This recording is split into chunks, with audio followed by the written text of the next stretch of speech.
Hi అండి. మా పెద్ద పాపకి ఎల్‌కేజీ అడ్మిషన్ తీసుకోవడానికైతే స్కూల్‌కి వెళ్తున్నాము. మా పెద్ద పాప ఇక్కడే నర్సరీ కూడా చదివిందండి. అండ్ ఇప్పుడు ఎల్‌కేజీ కూడా ఇక్కడే చదువుతుంది.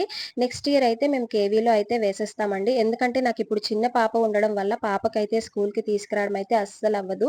అండ్ మా హస్బెండ్ మార్నింగ్ 6కే ఆఫీస్‌కి వెళ్ళిపోతారనమాట. ఈ స్కూల్ అయితే మా ఇంటికి దగ్గరలోనే ఉంది. అత్తయ్య వచ్చేసి మార్నింగ్ అయితే స్కూల్‌కి తీసుకొచ్చేస్తారండి. అలాగే మావయ్య అయితే స్కూల్ నుంచి వచ్చేటప్పుడైతే పాపకి ఇంటికి తీసుకొచ్చేస్తారనమాట.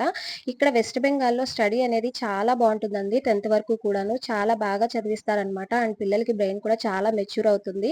అండ్ ఇప్పుడు కనుక మేము ఇక్కడి నుంచి ట్రాన్స్‌ఫర్ అయ్యి ఆంధ్రాకి కనుక వచ్చేస్తే కనుక మా పాపకి తెలుగు తప్ప నాకులాగా ఇంకా ఏ లాంగ్వేజ్ కూడా రాదనమాట.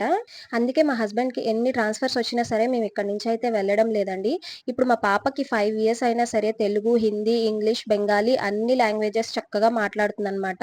ఈ టైంలో గనక మేము వెళ్ళిపోతే మా పాపకి తెలుగు తప్ప ఇంకేమీ రాదు. వీడియో నచ్చితే లైక్ చేసి ప్లీజ్ సబ్స్క్రైబ్ చేసుకోండి.